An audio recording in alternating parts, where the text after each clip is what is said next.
Ashama akkam jirtu nagaa waaqayyo bakka jirtaniif galatti jirtanitti isiniif haa ta'u isiniin jedha.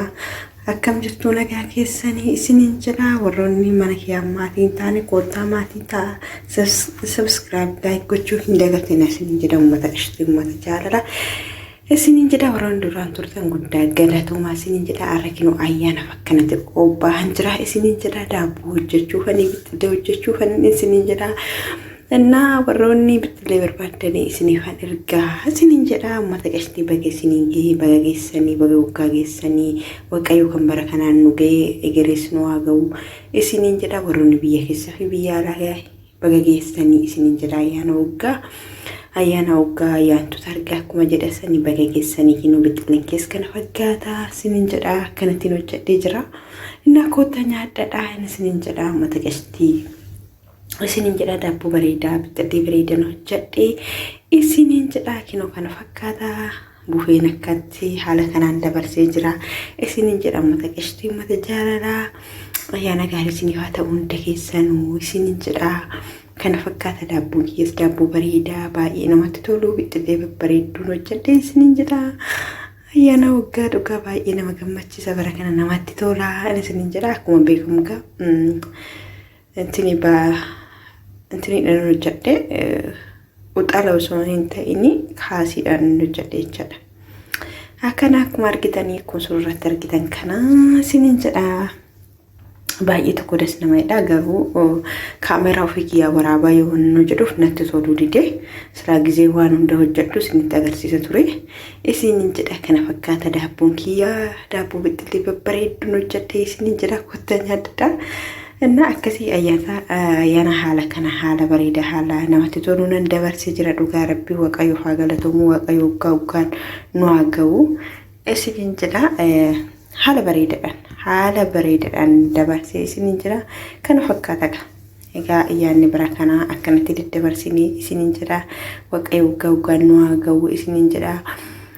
Isin biroo maal fakkaata isiniin jedha. Bira haala bareedaadhaan dabarsee akkanatti dabarsee isiniin jira.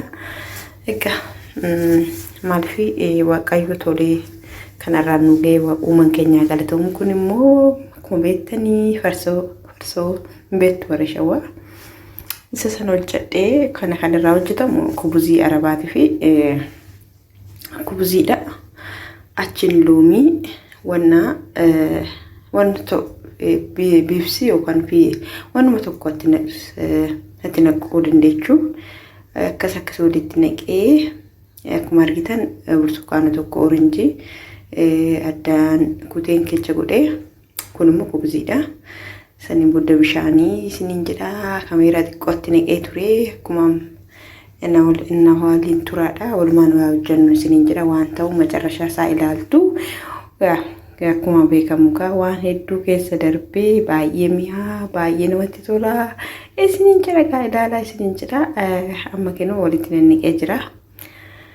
Beezawee ijoolleen mana madaamu keessa jirtu sanii hojjechuu dandeechuu anirree akkanumatti hojjedheen isiniin jedha. Uummata qashtii uummata jaalalaa garuu kaameeraan natti hin tolle akkaataan qabuu fi akkaataa natti hojjedhu akkas isiniin jedha.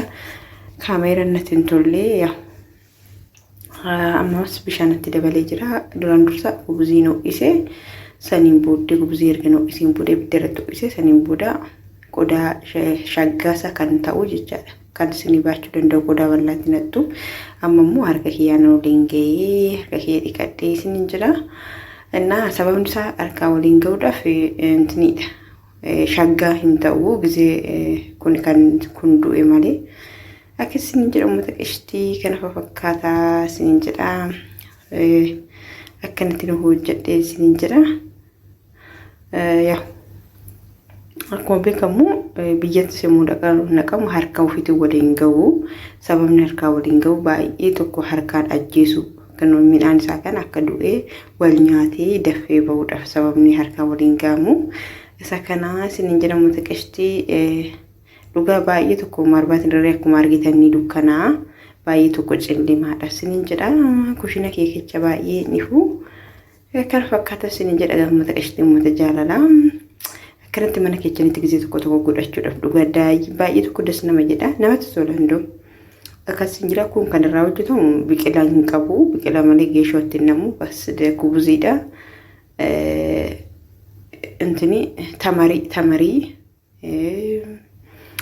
akkasumas immoo biifsiitti naquu dandeechuun waan barbaadan wanta dafuusiisuu danda'u kaameeraa xiqqoo waan akkasitti hojjedhe እና baay'ee bareeda baay'ee tokko namatti tola kinoo akkuma argitan kun immoo gizee dafee jira sin jedha kana fakkaataa gizee bahu bezawee innatti tollee dhugaa rabbii baay'ee tokko naannoo jedhe akkuma argitan marbaatiin irra cilli marra gore ushiina mana keenya keessatti baay'ee ifni jiru waan ta'eef marbaatii ifaati miti akkasin jedha akkuma argitanii kinoo kana fakkaataa ayyaana baranaa akkanatti dabarsinee waaqayyo haa galatuun kana sin nugee dhugaa baay'ee tokko galateeffachuu qabna waaqayyo keenya yeroo baay'ee bakkuma fe'ettu jiraannee waaqayyo keenya haa galatuun kana irraa nugee guyyaa kana ga'uudhaaf meeqa hawwee dhabe kanaaf nu warri keenya waaqayyo keenya waan qabnu galateeffachuudha dirqama waan hin qabnu sun ta'e waanuma qabnu xiqqoo ishiitiin galateeffachuudha isin jedha kinoo kana fakkaataa farsoon kiyya kana fakkaataa dhumarraa laadadha dhumarraa gadhuma daawwadha isin jedha